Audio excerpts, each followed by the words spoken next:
পৌষ সংক্রান্তিতে নিশ্চয়ই তোমরা অনেক রকমের পিঠে বানিয়েছো, আর আমি কিন্তু একটা রকমের পিঠে বানিয়েছিলাম, সেটা হলো মালপোয়া। আর আজকে কিন্তু বানাবো পাটিসাপটা। আর এই পাটিসাপটা খেতে কিন্তু ভীষণ ভালো হয়। প্রথমে আমি এখানে অল্প একটু চাল ভিজিয়ে দিয়েছিলাম, আর 1 কাপ মতো ময়দা নিয়ে এইভাবে ব্যাটারটার সাথে অল্প নুন দিয়ে অল্প অল্প জল দিয়ে ব্যাটারটাকে এইভাবে কিন্তু মিশিয়ে নিচ্ছি।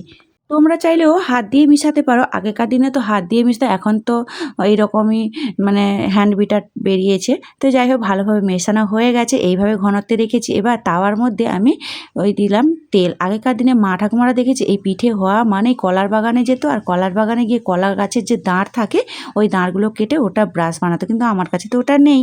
তাই আমি অল্প তেল দিয়ে জলের ছিটা দিয়ে চারিদিকে প্যানে ছড়িয়ে দিলাম। তারপরে ওই ব্যাটারটাকে দিয়ে, আর এই যে নারকেলের পুরটা দেখছো, এটা কিন্তু আগে থেকেই বানানো ছিল, তাই এইটা কিন্তু তোমাদেরকে আমি দেখাতে পারলাম না, কারণ এর মধ্যে শুধু নারকেল আর চিনি আর একটুখানি এলাচ গুঁড়ো আর অল্প একটু আদা থেতো করে দিয়েছিলাম যাতে সেন্টের জন্য।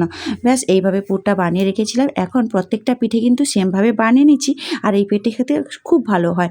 তো যাই হোক, তোমাদের কেমন লাগলো আজকের ভিডিওটা অবশ্যই কিন্তু কমেন্ট করে জানাতে ভুলো না।